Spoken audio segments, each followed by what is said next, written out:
안녕하세요. 오늘은 새로운 단원인 직권의 물질과 순환에 대해서 공부해 보도록 하겠습니다. 이번 시간에 여러분이 알아야 될 내용은 광물의 종류와 특징을 설명하실 수 있으면 됩니다. 지각은 지구의 겉부분을 얘기하고요. 지각의 두께는 대륙의 경우는 약 35km 정도, 해양의 경우는 약 5km 정도 됩니다. 화성암을 이루고 있는 물질들을 살펴보게 되면 그 안을 들여다보면 이렇게 흑음모, 장석, 석영 이런 아이들이 여기에 막 있는 걸 볼 수 있어요. 이렇게 암석을 구성하는 알갱이를 우리는 광물이라고 부를 거예요. 조항광물은 암석을 이루는 주된 광물을 조항광물이라고 얘기하고요. 주요한 조항광물에는 장석, 석영, 휘석, 흑음모, 각섬석, 강남석 같은 아이들이 있습니다.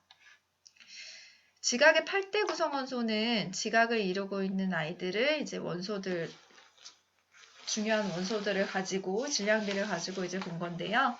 산소의 경우가 가장 많고 그다음 교소, 알루미늄, 철, 칼슘, 나트륨, 칼륨, 마그네슘으로 되어 있는 걸 알 수 있습니다. 이 각각의 원소들에 대해서는 내년에 가셔서 원소 기호부터 해서 자세하게 배우실 거예요.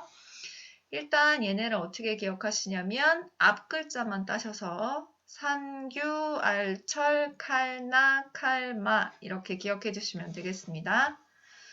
그리고 지각을 구성하는 물질을 조금 더 자세하게 살펴볼게요. 지각은 그 안을 들여다보면 이런 암석들로 되어져 있습니다. 그리고 이 암석은 아까 얘기한 것처럼 광물들이 모여서 이루어져 있고요. 이 광물을 또 안을 들여다보게 되면 이런 원소들이 모여서 이루어져 있는 것을 알 수 있습니다. 그러니까 원소라는 거는 여러 가지 물질을 이루는 그 안에 이제 가장 작은 나누어질 수 없는 작은 입자들을 얘기합니다. 이제부터 광물의 특성들에 대해서 알아볼 거예요. 광물들을 구분할 수 있는 특성이요. 일단 제일 쉽고 겉으로 눈으로 딱 보이는 게 색이죠. 색을 가지고도 구분을 할 수 있는데요. 광물의 겉보기 색은 그냥 색이라고 부르지만 좋은 색이라는 게 있어요. 이건 뭐냐면 이게 황철석이나 금이나 황동석 같은 경우는 모두 다 노란색을 띠고 있어요. 아이들을 구분하기가 눈으로만 구별할 수가 없어요. 그래서 좋은 판에다가 아이들을 이렇게 긁어요.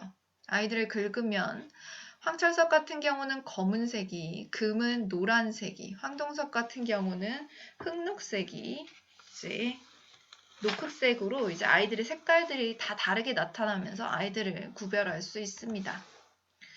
그리고 광물의 결정형으로도 광물들을 구분할 수 있는데요. 광물 특유의 이런 규칙적인 모양들을 결정형이라고 얘기해요. 석영 같은 경우는 이런 육각기둥 모양을 하고 있고요. 방해석 같은 경우는 마른 목골의 모양을 하고 있고, 암염은 정육면체의 모양들을 하고 있습니다. 그리고 광물의 굵기를 가지고도 광물들을 구별할 수 있어요. 광물의 단단하고 이제 무른 정도를 가지고 구별할 수 있는데 이 두 가지의 광물들을 서로 긁었을 때 한쪽이 긁히게 되면 그 아이는 얘보다 무른 거겠죠. 얘는 얘보다 단단한 걸 거예요. 그렇게 실험들을 했는데요.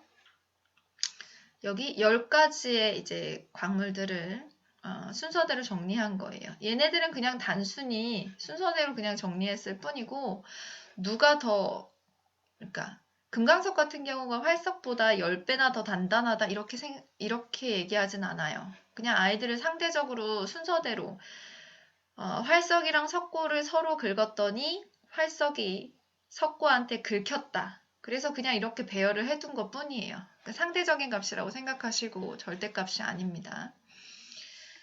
그래서 아이들이 이렇게 쭉 배열이 되어 있는데요. 활석, 방형, 인정, 석, 황, 강, 금이죠. 이 아이들은 어떻게 기억하실 거냐면 약간의 이야기를 집어넣어서 기억하시면 편하실 거예요. 활 잘 쏘는 석방형이 인정 없는 석황을 감금했다. 라고 저는 외웠어요. 여러분들은 편한 방법을 또 찾아보세요. 그 다음 광물의 쪼개짐입니다. 흑음모 같은 경우는 이제 이렇게 얇은 판 모양으로 아이가 쪼개져요. 방해석 같은 경우는 외부에서 이렇게 망치로 탁 내리쳤을 때 아이가 이렇게 마른 목골로 쪼개지고요. 이렇게 일정한 방향으로 갈라지는 성질은 쪼개진다고 얘기하고 깨지는 아이들이 있어요. 이제 망치를 내리쳤을 때 흑요석이나 석영 같은 아이들은 이제 깨지는 애들이거든요. 이렇게 불규칙하게 부서지는 성질을 가지고 있어요. 그리고 광물들 중에는 독특하게 자성을 가지고 있는 아이가 있습니다. 쇠붙이를 끌어당기는 성질을 가지고 있는 자철석이 그래요. 그리고 방위석 같은 경우도 좀 특이한 성질을 가지고 있는데요. 묽은 염산을 떨기게 되면 그 아이하고 반응을 해서 이산화탄소의 기체가 발생해서 이렇게 뽀글뽀글 올라오는 게 눈에 보입니다. 그리고 이 광물들이 어떻게 이용이 되는지를 아시면 도움이 되실 텐데요. 흑연 같은 경우는 이제 검은 색깔을 띠고 전기가 잘 통하기 때문에 연필심이나 전극으로 사용이 되고요. 장석은 이제 구웠을 때 아이가 약간 단단해지기 때문에 도자기나 세라믹으로 사용을 하고, 석영 같은 경우는 투명하기도 하고 단단하기 때문에 유리나 반도체로 쓰이고요.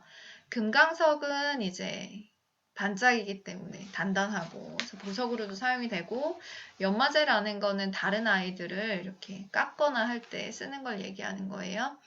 그리고 흑운모는 전기가 잘 통하지 않기 때문에 절연체나 페인트로 사용이 됩니다. 여기까지입니다.